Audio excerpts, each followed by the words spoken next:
नमस्कार, मैं हूं निखिल और इस वक्त बेबाक सवाल में मेरे साथ हैं वर्तमान सांसद जालोर सिरोही देवजी पटेल और भाजपा के उम्मीदवार भी।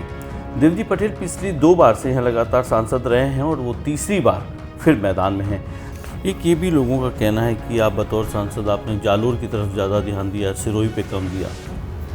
इसमें ऐसा है कि अब जैसे कल मैं एक गांव में गया था, तो उस गांव में वहाँ पे उन लोगों ने बात की कि साहब हमने आपको देखा नहीं, जबकि मैं उस गांव में 10 बार गया हुआ हूँ। दूसरे लोगों ने कहा नहीं ये 10 बार यहाँ आए, तो उन्होंने कहा मैं नहीं था। अब किसी गांव की जनसंख्या जैसे कि उदाहरण के तौर पे 8 से 10 हज़ार हो और मैं जाऊँ तब 500-1000 लोग वहाँ के अग्रणी मिले, तो 9,500 लोग बोलेंगे हमने देखा नहीं है। दूसरी बार उसमें से ही कम होंगे। जालोर सिरोही मेरी दोनों आँखें हैं और कोई भी आदमी अपनी एक आँख फोड़ता नहीं है।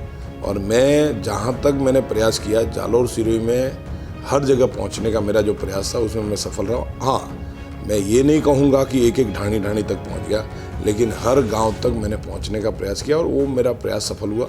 ज़रूर कांग्रेस के कुछ लोग ये अफवाह उड़ाने में माहिर है, तो वो ये अफवाह उड़ाते। बाकी 70 सालों में मेरे से ज़्यादा सांसद शायद कोई नहीं घुमा होगा इस क्षेत्र में। मैं डेली किसी न किसी गांव में रहता हूँ। न्यूज़पेपर के माध्यम से लोगों को पता है, आप भी न्यूज़पेपर के सारी कटिंग्स निकालिएगा, आपको भी पता चल जाएगा। मैं रोज़ गांव में ही रहता हूँ। जो रबारी समाज का एक बड़ा वोट बैंक जो आपका बीजेपी में ओटाराम जी के साथ रहा, लेकिन कांग्रेस ने इस बार जब जो दाव खेला एक देवासी समाज का प्रत्याशी मैदान पर उतार के, तो क्या रबारी समाज का वोट बैंक शिफ्ट हुआ है भाजपा से कांग्रेस की ओर? नहीं, ऐसा नहीं है। ज़रूर जो सामने प्रत्याशी कोई भी लड़ेगा वो कास्टविज्म तो होगा ही, क्योंकि उनकी कास्ट होगी। लेकिन हम ये कहें कि रबारी समाज का जो वोट बैंक है वो भाजपा से पूरी तरह से वहाँ पे चला गया है, ये सरासर गलत है।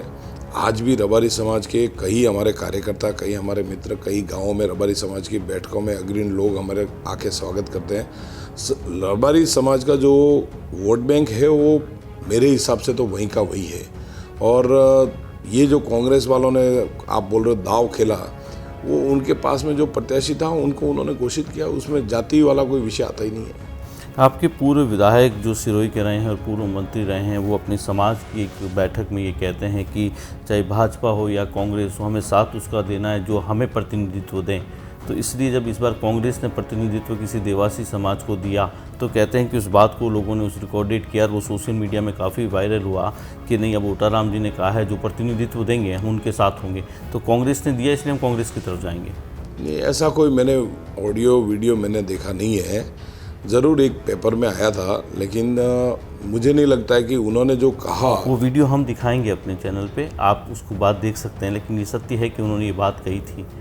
लेकिन मुझे नहीं लगता है ऐसा कोई विषय है, क्योंकि आज भी ओटाराम जी और हम सब मिलके जब प्रचार कर रहे हैं तो लोग हमारे साथ में जुड़ रहे हैं और भारी मात्रा में देवासी समाज का भी हमें सहयोग है।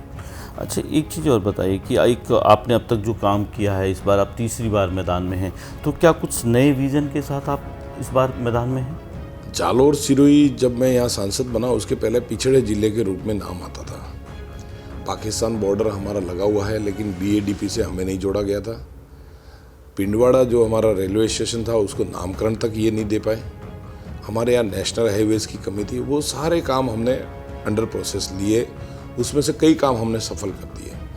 अब नया हमारे सामने एक ही विषय है, जैसे आपने पहले निकाला जल का, पानी की हमारे इस इलाके में बहुत समस्या है। हर गांव में हम जाते हैं तो वहाँ पे पानी की समस्या आती है, क्योंकि ग्राउंड लेवल हमारा बहुत नीचे चला गया और कई जगह पे पानी खारा हो गया।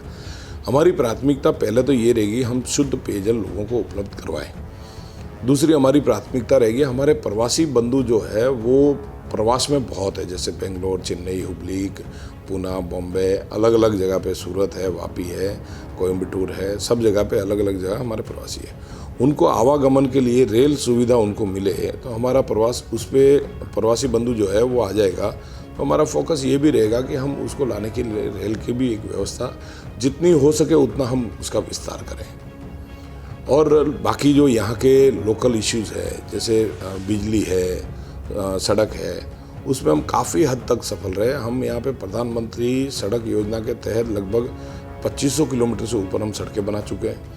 हमने रोहित से लेके सांचौर तक का national highway principally Nitin Gadkari साहब ने एक्सेप्ट कर लिया। सांडे राव से बालोतरा तक का हमने नेशनल हाईवे बना दिया।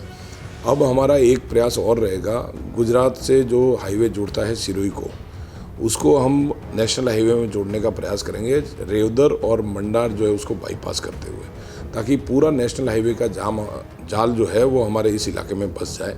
ये हमारे जो लोकल और सारे इश्यू मिला के हम इस पर प्रयासरत रहेंगे।